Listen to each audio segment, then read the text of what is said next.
안녕하세요. 저는 호남신학대학교에서 가르치는 최유진입니다. 오늘 소개할 기포드 강좌는 영국의 신학자 세라 코클리가 2012년 수행한 되찾은 희생이라는 강좌입니다.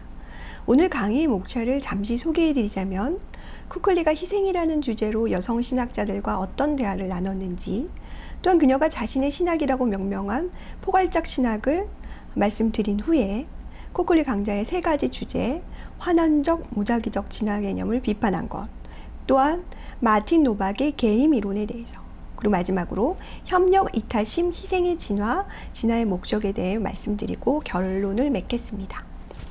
성공의 사제이며 신학자인 세라 코클리는 환원주의적이고 무작위적인 진화론을 비판하며 인간의 역사를 포함한 자연의 역사는 선하신 삼위일체 하나님의 목적에 따라 종말을 향해 가고 있다는 것을 제안합니다. 그녀는 수학, 진화, 생물학자들과의 협업으로 그들에게 진화는 선택과 변이뿐만 아니라 협력을 통해 진행되고 있다는 것을 배워옵니다. 그녀는 전 인간 수준의 협력 현상이 인간의 의도적인 이타적 행동, 희생을 준비하는 단계로 볼 수 있다는 것을 자신의 기포드 강좌를 통해 역설하고 있습니다. 그리고 이러한 협력의 진화를 통해 신과 신의 목적을 과학적 담론을 회피하지 않고도 주장할 수 있다고 합니다. 코클리와 페미니즘 그리고 희생이라는 주제에 대해서 한번 살펴보겠습니다. 희생이란 주제는 코클리의 오랜 관심사였습니다. 초기 저작 힘과 복종에서도 희생과 매우 밀접한 주제인 케노시스를 다뤘고, 캠브리지 교수 취임 강좌에서도 희생을 주제로 강의했습니다. 그녀는 여성 신학자들의 문제제기, 즉 희생이 여성을 비롯한 약자들의 고통을 정당화하는 데 사용된다는 것에 충분히 동의합니다. 그러나 그녀는 기독교적 페미니즘이 어떤 점에서 일반 페미니즘과 달라야 하는지에 대한 고민으로 희생을 다시 들여다봅니다. 그녀는 일반 페미니즘이 가진 아젠다를 무시하는 것도 아니고 1세기 중산층 엘리트 여성이 자신이 가진 한계도 잘 알고 있습니다. 그러나 페미니즘이 가하는 비판이 신학이 가지는 정체성까지는 뒤흔들 수 있는가라는 질문을 제기하는 것입니다. 그래서 코클리를 읽어낼 때는 혹시 약자들에게 희생을 강요하고 억압하는 구조가 아닌가를 먼저 그 맥락이 있는지를 살펴서 조심스럽게 접근하는 것이 좋을 듯합니다. 그녀는 힘과 복종에서 주로 기독교의 초월적 유신론을 비판한 햄슨의 문제제기를 붙들고 씨름합니다. 햄슨은 로즈메리 류터가 언급한 그리스도 예수는 가부장제의 케노시스라는 말을 비판합니다. 류터에게 그리스도로서 예수는 계급적 특권을 버리고 낮은 자를 대변하는 삶을 통해 새로운 인간성을 선포했다는 의미에서 가부장제의 케노시스라는 것입니다. 그러나 햄슨은 케노시스가 기독교의 초월적 유일신론이 페미니즘 간 조화를 이루기 위해 자격을 갖추는 데 필요한 주제가 결코 아니라고 부정합니다. 케노시스란 주제는 남성이 위계와 지배 관점에서 남성 문제가 무엇인지 이해하게 하고 남성의 하나님 이해에 도움이 될 수는 있으나 상호적 역량 강화, 뮤추얼 임파워먼트와 같은 상징이 필요한 여성들에게는 도움이 되지 않는 패러다임이라고 주장합니다. 케노시스를 통해 기독교의 초월적인 유신론의 가부장성을 극복하기는 어렵다라고 본 것입니다. 이에 코클리는 기독교에서 목숨을 구하기 위해 자기 생명을 잃는 영적인 역설은 대단히 중요하다고 간주합니다. 코클리는 예수가 남성주의적 힘을 처음부터 갖지 않았다면 햄슨의 비판은 비판의 관역을 잃는 것이라고 비판합니다. 또한 코클리는 햄슨이 여전히 젠더 고정관념을 가지고 있으며 여성들은 힘이 있어야 한다는 주장을 함으로써 자신들이 비판하는 남성주의자들을 흉내내고 있다고 비판합니다. 코클리는 모든 형식의 취약성에 대한 억압은 기독교 페미니즘에 위험하며 피해약 이외의 약함, 고통 또는 자기 비움 등과 직면할 수 없게 만든다고 주장합니다. 이는 십자가와 부활의 능력에 대한 페미니스트적 재개념화를 포괄할 수 없게 만듭니다. 자신의 목숨을 구하기 위해서는 자신의 목숨을 잃어야 하는 역설, 이런 변혁하는 힘을 기르기 위해서는 오히려 기도의 실천, 침묵, 기도, 관상 기도가 필요하다고 제안합니다. 기독교 페미니스트들도 세상적 힘의 형식을 모방하는 것을 피해야 한다고 본 것입니다. 이런 특별한 자기 비움은 자아의 부정이 아니라 자아가 하나님으로 변혁하고 확장되는 장소라고 보았습니다. 햄슨 외에도 다른 각도에서 희생에 대한 부정적 견해를 피력한 한 학자가 있는데 바로 캐트린 테너입니다. 테너는 여성 신학자들의 구속교리 비판을 다루면서 십자가 사건은 징계와 희생이 아니라 성육신적 관점에 기반해서 하나님의 선물로 이해해야 한다고 제안했습니다. 이런 맥락에서 코클리는 피조물과 경쟁하지 않으시고 모든 선한 것의 원천인 삼일체 하나님에 기초한 경제 비전인 테너의 은혜의 경제를 비판합니다. 코클리에 의하면 테너가 하나님으로부터 피조물에게 전달되는 일방적이고 무조건적인 선물을 강조하면서 피조물 편에서의 응답과 희생의 가능성을 차단했다는 것입니다.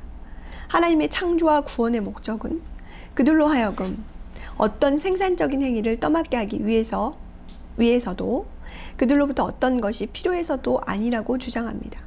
코클리에 의하면 테너의 이런 상호관계와 교환의 속어는 차이의 억압을 가져오게 된다는 것입니다. 다시 말해서 삼위일체 비경쟁적 공동체가 서로에게 아무것도 내주지 않게 되고 아무것도 이동되지 않고 아무것도 상실되지 않는 것이라는 것입니다. 또한 우리가 이러한 하나님의 일방적이고 무조건적인 선물을 받은 것처럼 희생이나 과도한 상실 없이 가난한 사람들에게 일방적이고 무조건적으로 재분배되어야 한다고 보는 것입니다. 이런 면에서 코클리는 테너가 이 세계에 존재하는 악의 실체를 인정하지 않고 이 선물에 대한 진정한 협력과 참여는 경제적으로나 정치적으로 변화된 세상을 만들어낼 것이라는 거대한 낙관주의의 기초에 있다고 보았습니다. 또한 테너의 교환과 희생 없는 경제 모델은 전지구적 자본주의 딜레마에 대한 해결책으로 매우 부르주아적이라는 비판을 받는데, 이는 교환 모티브를 삭제한 결과로 삼위일체 안의 차이와 하나님과 우리 사이의 차이를 간과한 삭제한 결과일 수 있다고 코클리는 평합니다. 이런 맥락에서 코클리는 희생을 근대 남성주의적인 힘에 대한 대안적인 힘으로 삼위일체 하나님의 차이, 창조주와 피조물의 차이를 지우지 않는 교환과 응답의 관점에서 중요한 신학적 함의를 가진다고 주장합니다. 그녀의 기포드 강좌는 이런 유의미한 희생이라는 가치가 진화 역사 속에서 진행된다는 것을 추적합니다. 세 번째, 코클리의 포괄적 신학과 기포드 강자의 관계에 대해서 말씀드리겠습니다. 코클리는 자신의 신학을 포괄적 신학이라고 명명합니다.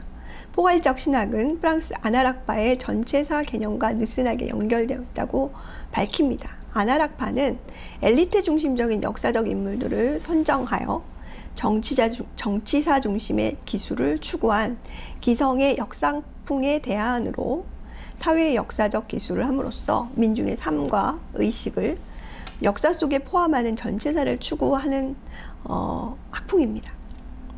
그녀가 이렇듯 포괄적 신학을 추구하는 이유는 신학이 살아있는 종교의 소란스러운 경치로부터 이격된 지형에 놓이는 것을 피하고자 함입니다. 다시 말하면 신학은 단순한 언어적 놀이나 추상적 사고가 아니라 체화된 사고가 필요하며 세속적 영역과 영적 영역이 연루된 복잡성을 인정하려는 시도이기 때문이라는 것입니다. 코클리는 살아있는 경험, 물질성과 유리되지 않은 생활신앙, 생활종교를 추적하는 것이 필요하다고 본 것입니다. 그녀는 포괄적 신학의 방법론으로 대입법을 말하고 있는데요. 그 근대 철학, 정치사상, 사회학, 자유주의 페미니스트 사상 이 모두를 신학의 대입법적 파트너로 인정합니다. 종합이나 통합이 아니라 하나의 학문의 선율의 연주가 끝나면 다른 학문의 선율이 연주되어 결국 조화로운 화음을 들을 수 있게 되는 것입니다. 따라서 그녀의 신학은 세속 철학과 과학을 포괄하거나 극복하는 것을 추구하지 않습니다. 은혜와 자연은 구분되어 있지만 분리될 수 없는 관계에 있다는 것입니다.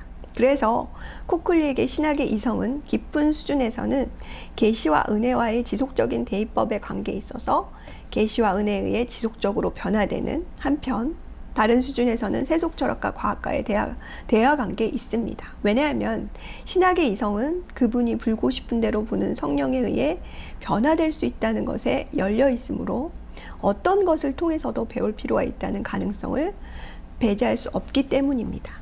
이렇듯 코클리는 물질성과 살아있는 삶과 유리되지 않는 신학을 추구하고 있고, 이를 위해 타 학문과의 교류와 대화는 필수 불가결하다고 보았습니다. 그녀의 책 하나님, 섹슈얼리티 그리고 자아라는 책에서는 사회학, 특히 페미니즘과의 대입법을 실행했고요. 하버드 대학 시절 진화 역학팀에 참여하여 협업한 것과 2009년 캠브리지 대학에서 열린 다윈 컨퍼런스에 참여함으로써 신학과 자연과학의 대입법을 연습한 후에 드디어 기포드 강좌의 연사로 초청받습니다. 코클리 기포드 강좌를 좀 자세히 들여다보겠습니다. 희생에 대한 관심 그리고 학제 간 대화에 대한 코클리의 관심은 되찾아진 희생이라는 기포드 강좌 연사로 초청되어 2012년 에버딘 대학교에서 6차례 강연으로 결실을 맺습니다. 희생이라는 것을 굉장히 그 진화의 관점에서 살펴보는 것이고, 진화의 관점에서 우리가 흔히 아는 진화론과는 다르게 하나님과 목적에 대해서도 말할 수 있다. 그래서 협력의 진화에 대해서 이야기하고 있습니다. 첫 번째 강좌 진화의 이야기들, 희생의 이야기들에서는 이 세계는 르네 지라르의 폭력에 의거한 희생이 아니라 자발적인 협력과 희생으로 진행해 왔다는 것. 두 번째 강의 협력, 일명 이타심, 게임 이론과 진화에 대한 재고에서는 마틴 노박의 게임 이론에 대해서, 세 번째 강의 윤리, 협력, 인간의 동기, 진화 윤리학의 기획 평가하기에서는 인간 전 수준의 협력 현상과 이타심과 초정상성으로 부르는 고도의 협력 행위를 구분하기 위해서는 의도에 대한 윤리적, 철학적 반성이 필요하다는 것을 이야기했고요. 네 번째 강의 윤리, 협력, 젠더 전쟁, 새로운 금욕주를 위한 전망에서는 진화와 젠더 이야기를 다루는데 이타주의와 금욕주의의 관계를 문화적 진화의 면모로 해석합니다.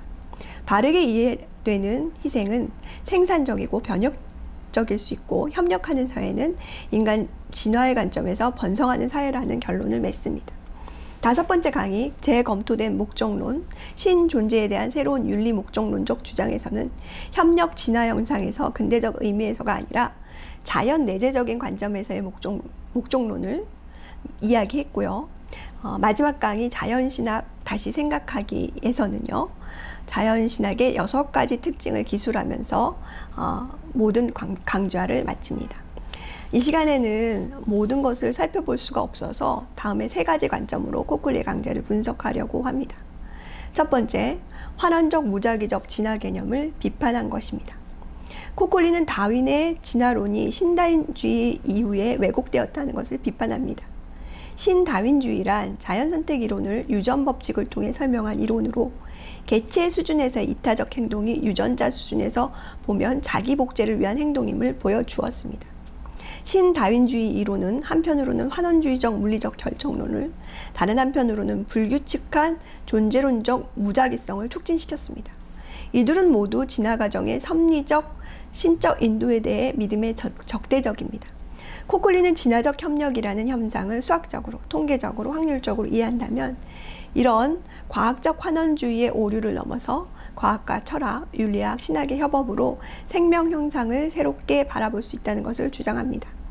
그녀는 이러한 협력의 진화 현상에 대한 연구는 성육신 교리와 삼일체 교리와 섭리 교리와의 내재적 관계에 대해 좀 더 창조적으로 사고할 수 있게 만드는 신학적 기여를 할 수 있으리라고 보았습니다. 코클리는 우리가 흔히 진화를 경쟁의 기초에서 이해하는 실수를 저지른다면서 다윈은 이미 인간의 후예에서 부족 협동의 중요성을 언급했다는 것을 상기시킵니다. 이는 다윈 안의 협력을 진화의 또 다른 현상으로 볼 수 있는 가능성이 있다는 것에 주목한 것입니다. 코클리에게 협력이란 단순히 함께 일하는 것이라는 일반적인 의미가 아니라 하나의 개체가 사회적 딜레마 조건 속에서 다른 사람의 이익을 위해 적응이라는 관점에서 손해를 보는 특정한 형식으로 함께 일하는 것이라는 정의를 내립니다. 그녀는 이러한 협력적 사건들이 인간 이전 수준의 생명체인 박테리아 수준에서부터 인간의 행동의 진화에서 관찰된다고 설명합니다. 다른 세포를 먹이기 위해 번식을 포기하는 박테리아나 사회적 곤충들의 협력 현상들이 그 예입니다. 그러나 이런 수준의 협력은 본질적으로 도덕 이전의 수준이고, 이것보다 상위 수준, 인간적, 언어적, 문화적 진화 영역에서는 협력에 대한 메타윤리적 토론이 필요하다고 그녀는 덧붙입니다. 진화적으로 협력했어도 메타윤리적 원리로는 가학적이거나 살인을 목적으로 하는 협력으로 평가되는 경우도 있기 때문입니다. 따라서 코콜리는 구체적인 선을 위해 분명히 자기 희생의 의도로 동기화된 이타심과 협력을 구분해야 한다고 주장합니다. 예를 들어 고등 유인원 코끼리 돌고래는 공간과 희생적 행동들을 보여주는 것 같습니다. 그러나 언어 이전의 상황에 있는 그 동물들에게 이타적인 의도성을 귀속시키는 것은 우리에게 철학적인 질문을 불러일으킵니다. 우리가 진화 현상을 살펴볼 때 잘 혼합된 개체군에서는 배신자들이 항상 이기지만 그들은 이때 평균 적합성을 떨어뜨리는 비용을 치르면서 그렇게 하는 것입니다. 이런 맥락에서 협력은 다양한 형식들에서 적응의 회복에 대한 신비한 열쇠이며 따라서 진화의 세 번째 원리로 볼 수 있다는 것입니다. 두 번째 포인트, 코글리 강좌의 두 번째 포인트는요, 마틴 노박의 게임 이론입니다. 수학자이며 진화생물학자인 마틴 노박은 협력이라는 안정적인 상황에서 새로운 혁신이 일어나는 것을 수학적 패턴으로 발견하고 진화가 반드시 경쟁을 통해서 진행되는 것은 아니며 생존과 협력이 양립 가능할 수 있다고 보았습니다.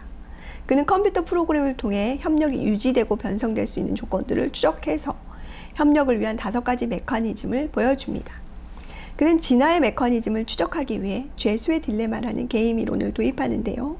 이 게임 이론은 최악의 갈등 상황을 만들어 놓고 사람들이 배신이나 협력 중에 하나를 선택할 수 있게 세팅합니다. 딜레마는 다음과 같다고 말하면서요.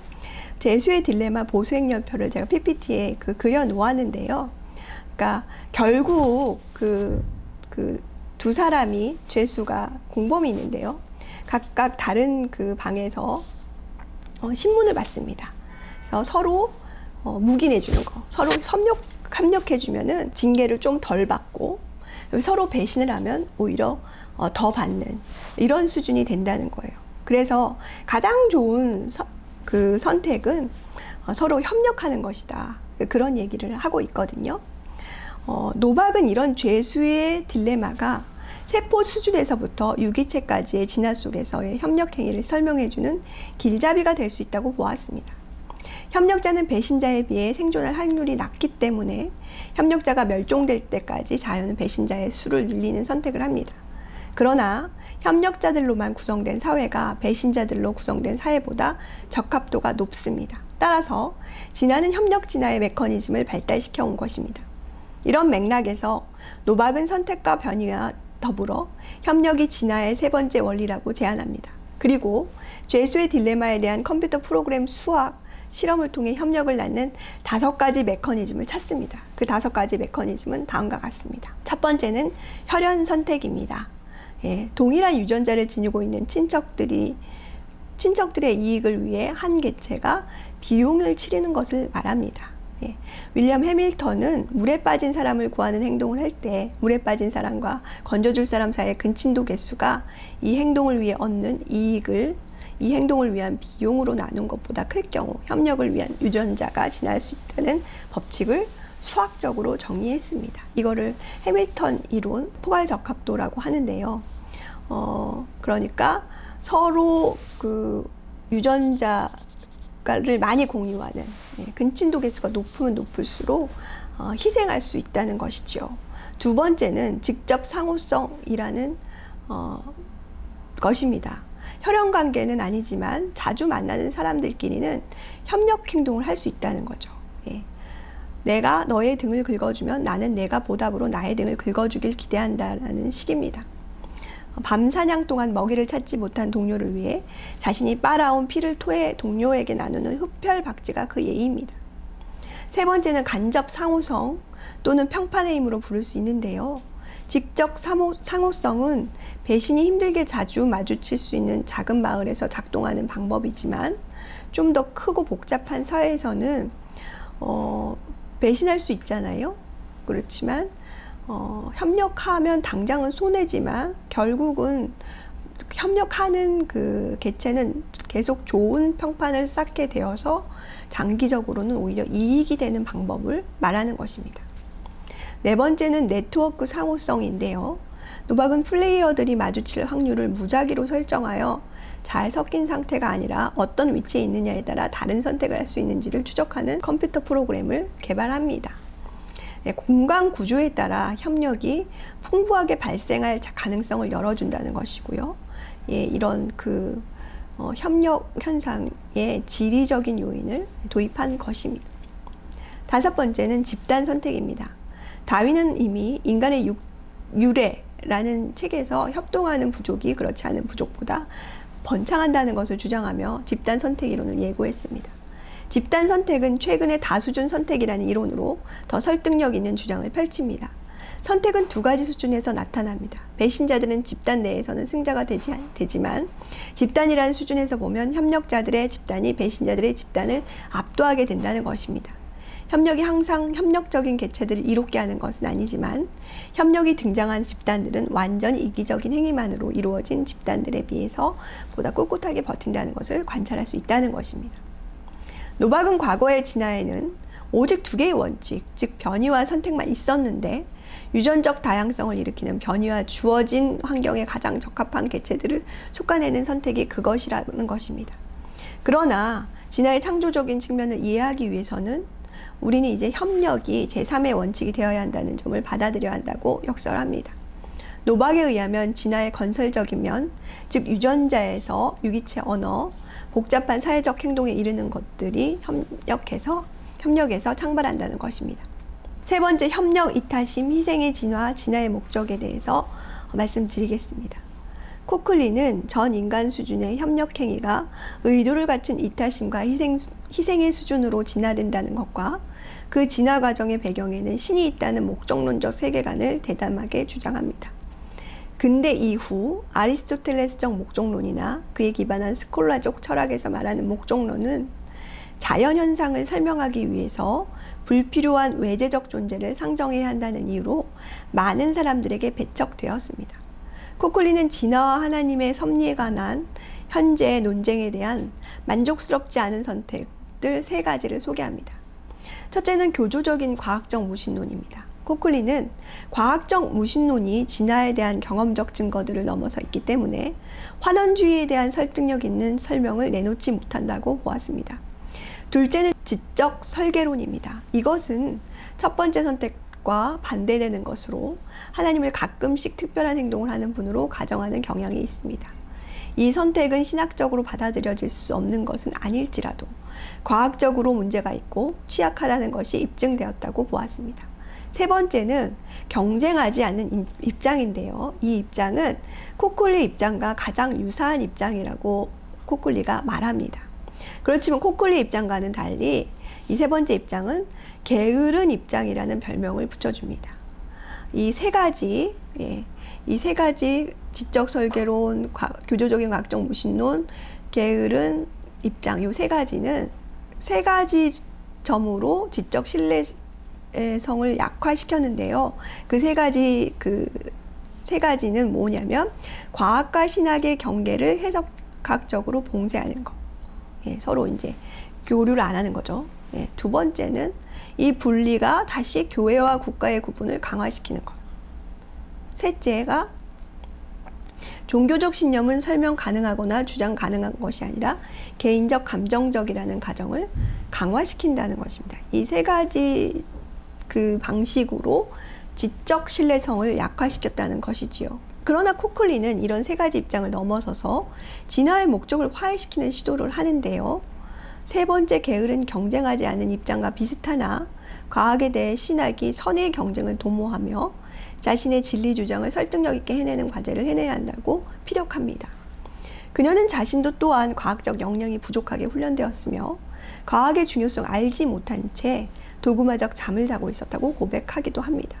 그러나 과학적 생각들이 지배하고 있는 현재의 지적인 문화에서 소외되어 방어태세를 갖출 수 있다고 생각하거나 성서와 교리적 의미의 종파적인 토론 안으로 후퇴할 수 있다는 생각은 길이 될 수 없다고 비판합니다. 우리가 엄밀하고 정직하게 생각한다면 과학적 담론이 기독교적 담론 이 두 가지 안에서 우리 삶을 살아내야 한다고 보는 것입니다. 코클리는 설교자들이 기독교 신앙에 매우 해롭다고 간주되는 현대 과학의 측면에 대해 현명하고 잘 알려진 것을 말할 수 없다면 그들은 그들의 소명에 실패한 것이라고 생각합니다. 이런 맥락에서 코클리는 신 아리스토텔레스적 토마스주의 철학자인 짐 포터가 기독교 신학과 진화론의 대화를 도울 수 있다고 제안합니다. 포터의 기여를 세 가지로 정리하는데요. 첫째, 포터는 진화심리학자 마크 하우저의 시도에 주목했다는 것입니다. 포터가 주목한 하우저는 인간은 생리적으로 도덕적 능력을 발휘할 수 있는 구조를 갖고 태어났다고 주장합니다. 이는 촘스키가 말한 대로 인간이 언어 구조를 갖고 태어난 것과 같다고 본 건데요.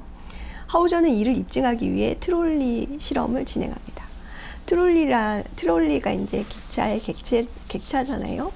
그게 막 가는데 저쪽에 5명이 있는 거예요. 그걸 멈추지 않으면 5명이 죽는데, 선로를 바꾸면, 선로를 바꾸는 레버를 당기면, 선로를 바꿔서 1명만 죽을 수 있다.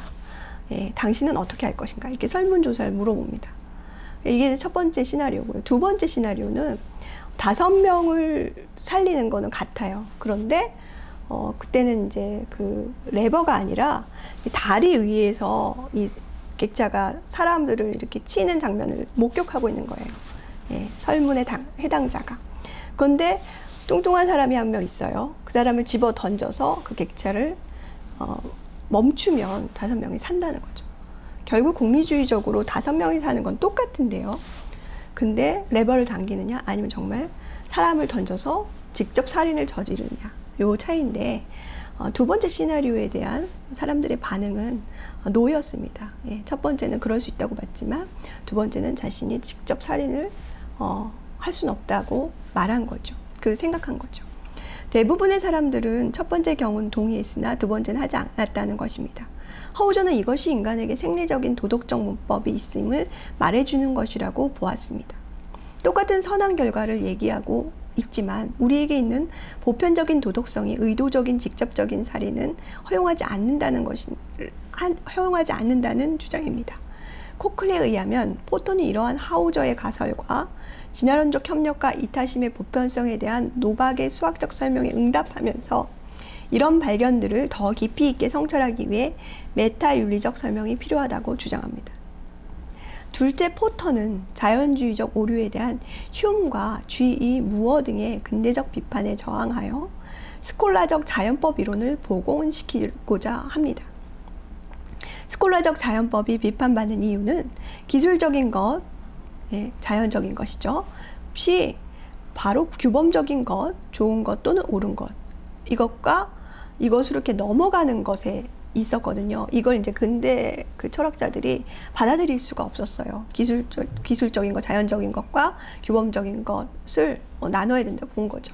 그러나 포터는 흉과 무어의 주장처럼 사실과 규범을 분리시키는 것은 불가능하다고 보았습니다. 평가 용어와 기술적 내용은 불가분 얽혀 있습니다. 예를 들어서 평생 막 떨리고 있는 불안한 상태에 있는 사람을 보면서 이 사람은 용감한 사람이라고 이제 가치 평가를 한다는 것은 이상하다는 것이죠. 그런 어떤 물리적 이런 사실, 자연적인 사실, 이것은 결국 규범하고 가치 평가하고 맞물려 있다는 것입니다. 포터는 기술과 평가 사이에 통합적이고 자연적인 연결이 있다고 보았고, 자연과 규범의 내재적인 연결을 회복하는 것이 바로 수정된 아리스토텔레스적 개념인 자연적인 목적론을 되찾는 방법이라고 간주합니다. 포터는 어떤 생명 형상이든 이것은 무엇을 위해서라는 물음과 필연적으로 연결되어 있다고 보았습니다. 이것은 근대적인 종류의 설계 주장이 목적론적 원인이나 개입자라는 등식으로 신을 몰래 밀입시키는 것과는 관계가 없습니다.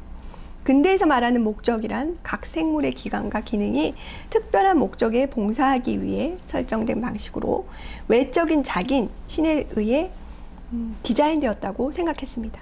생물은 자신이 아닌 다른 생물이나 인간에게 봉사하도록 디자인되었습니다. 이에 반해 아리스토텔레스에게 목적은 생물의 생명 과정에 대한 기여 측면에서 이해됩니다. 목적과 기능의 언어는 생물 자체 안녕을 위해 생물의 기관, 구조 및 반복적인 활동을 말하는데 합법적이고 실제로 필요하다는 것입니다. 즉, 생물 자체의 목표에 대한 것이라는 거죠. 따라서 목적론적 언어는 외적으로 부여된 목적을 지시하는 것이 아니라, 그 자체, 생물 자체의 번성을 위한 것이라는 거예요.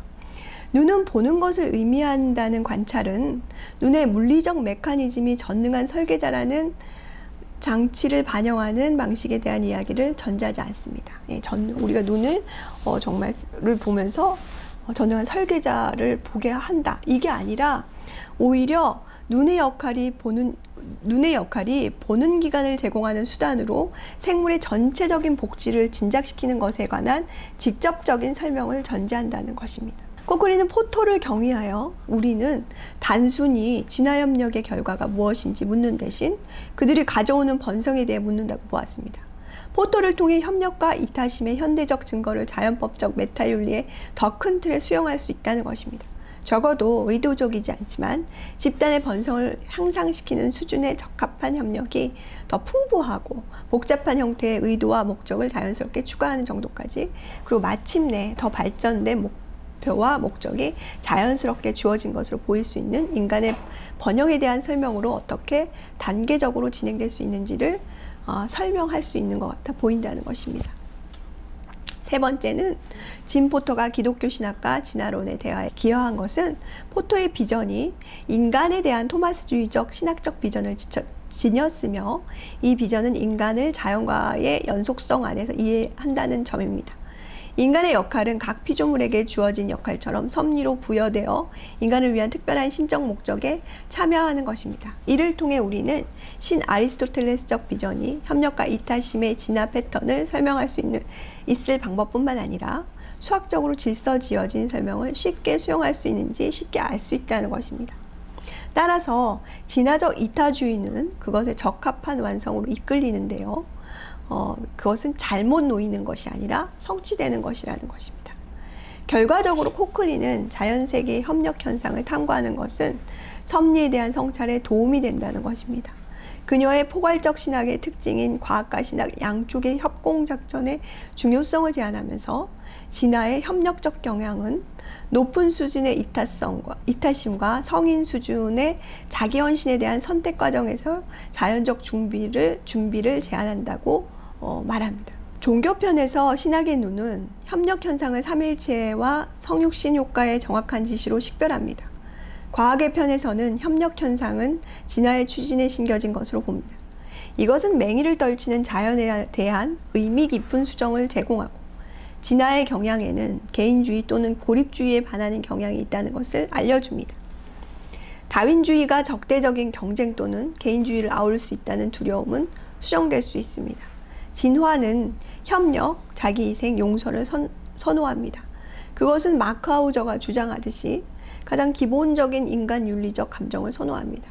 전 인간적 수준의 고등 포유류의 영역에서 공감의 경향, 개인적 위험의 대가로 가까이에 있는 다른 동물들을 보호하려는 욕망이 보입니다. 적어도 이것은 이타적 윤리적 덕의 고도의 의도적인 형식을 위한 진화적 모판입니다. 비록 의도와 선택의 자유를 가진 후자가 협력의 전 인간적 다양성과는 완전히 다른 종류임에도, 그리고 수학적 예견하에 환원적으로 포함될 수 없더라도 말입니다.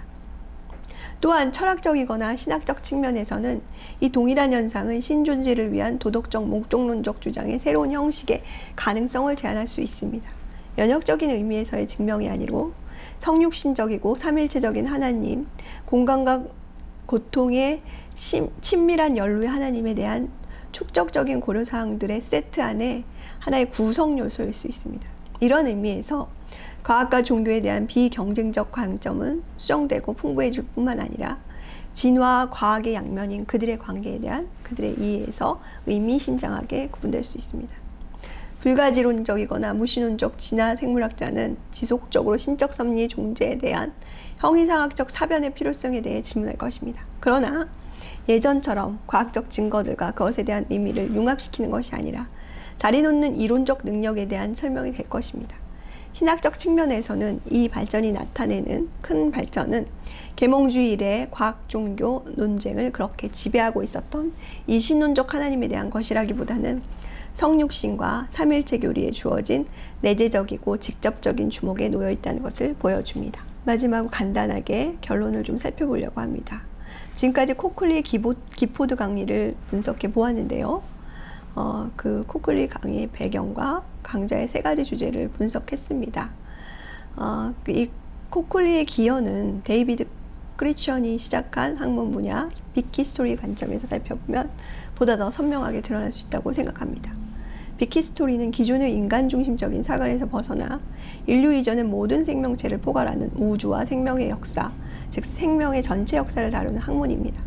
코클리 기포드 강자의 논지, 즉 인간 이전 수준의 협력 현상이 고등 포유류와 인간의 의도적인 협력 희생 현상의 준비 단계라는 주장은 거대 사회 관점에서 협력 현상의 진화에 대한 수학, 생물학적, 윤리, 철학적, 신학적 각재간 연구로 볼 수 있을 것입니다. 그녀는 이 연구를 통해 한편으로는 창조 구원의 이분법, 인간 중심적인 신학에 익숙한 신학자들에게 인간 전 수준의 생명 현상의 중요성과 그것을 기초한 목적과 창발의 가능성을 보여주면서 신학의 지평을 넓혀 놓았습니다. 다른 한편으로 그녀는 임의적이며 무자비한 경쟁의 특성이 있고 유전자 한원론적 특성을 가지고 있는 진화론자들의 진화에 의한 다른 진화의 모습이 있을 수 있음을 진화 생물학자들에게 보여주고 있습니다.